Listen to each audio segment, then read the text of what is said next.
If you work in healthcare or mental health, you're probably hearing about artificial intelligence constantly. It's being pitched as a solution to everything from clinical documentation to diagnostic support. But before we talk about whether we should use it, we need to understand what it actually is. Here's why this matters.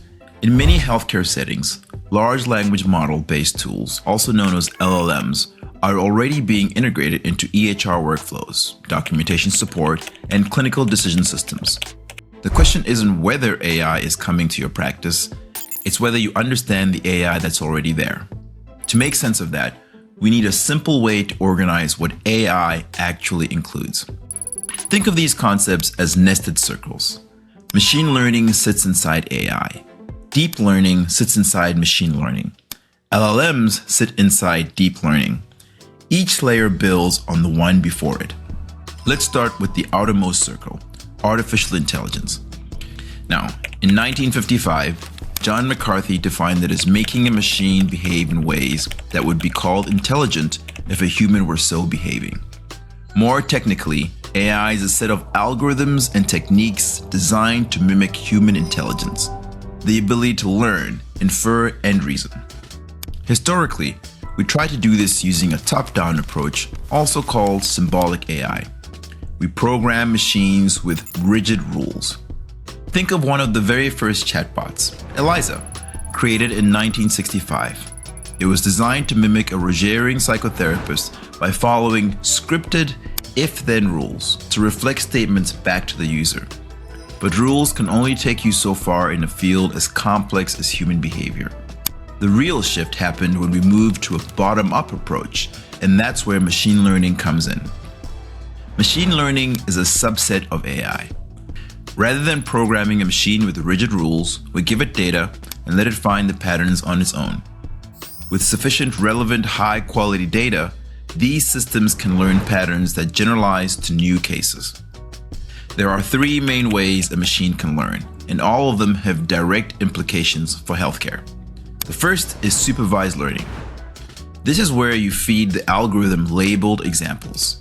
You're showing it the right answers and letting it adjust until it gets them right. In healthcare, this might look like feeding a system thousands of clinical notes labeled for outcomes such as diagnoses, billing categories, or risk indicators, teaching the system to recognize these patterns in new patients. The second way is unsupervised learning. Unsupervised learning is where the algorithm works with unlabeled data and finds its own structure. It groups, clusters, and makes associations without being told what to look for. It might analyze a massive data set of patient behaviors and find new, previously unrecognized symptom clusters. But it still needs human clinical guidance to validate if those clusters actually make sense. The third way is reinforcement learning. Reinforcement learning is goal-directed. The system tries different actions, receives feedback, and adjusts its behavior to maximize a reward. It's similar to human reinforcement learning in psychology.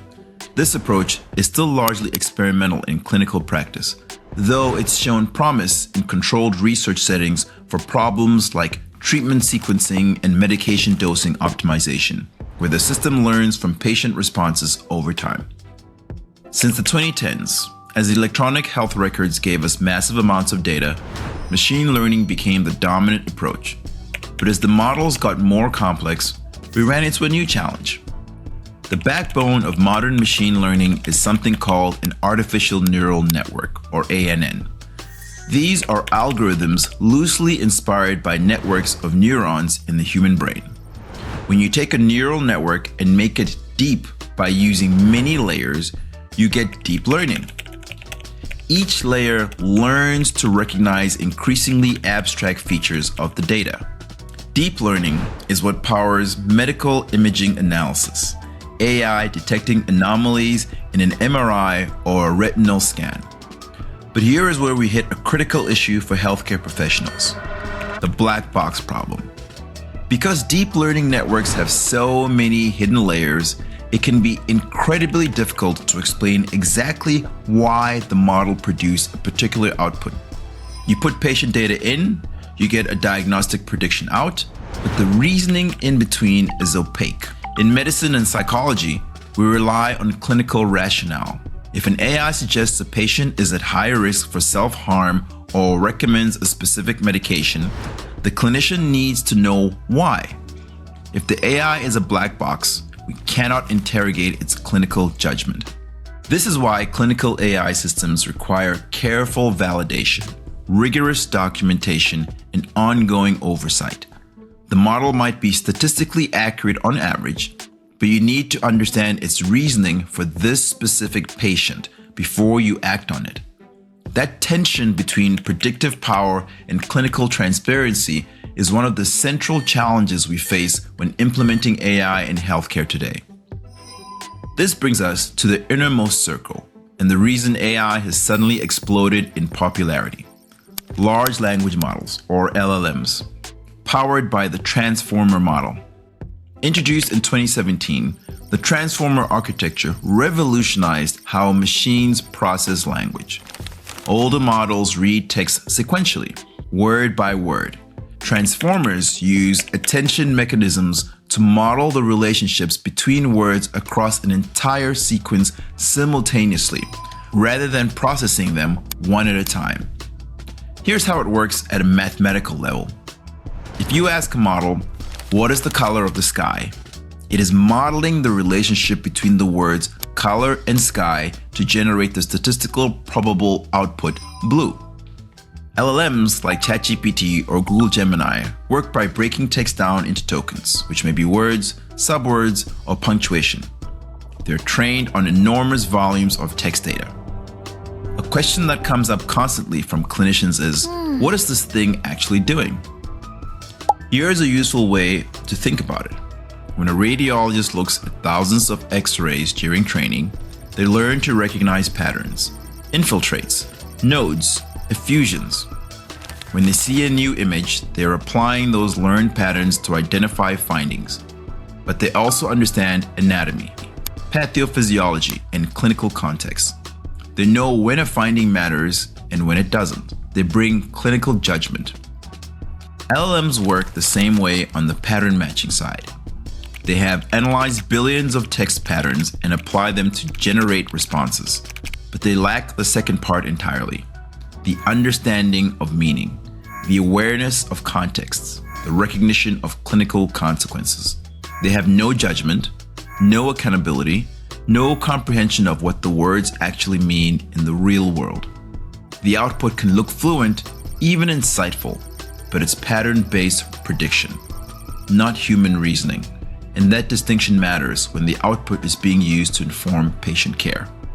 For most of its history, AI felt like a research project that was always 5 years ahead. That changed with machine learning, accelerated with deep learning, and went mainstream with LLMs. Suddenly, AI is not just analyzing spreadsheets. It's drafting clinical notes, summarizing patient histories, and interacting directly with patients via chatbots. Understanding this hierarchy, knowing the difference between a simple rules-based program and a deep learning black box is essential for any healthcare professional today. You do not need to be a computer scientist to use AI safely, but you do need to understand the fundamental nature of the tools you're using. And right now, the tool that's reshaping our field the fastest is the LLM.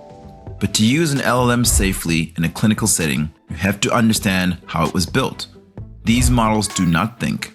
They do not engage in human reasoning. They do not understand. They are statistical pattern matchers operating at unprecedented scale. In the next video, we're going to open up that specific black box. We'll walk step by step through exactly how large language models are trained, from data collection to fine-tuning, and explain why the way they're built directly creates the risks, biases, and hallucinations we have to manage in practice. I'll see you there.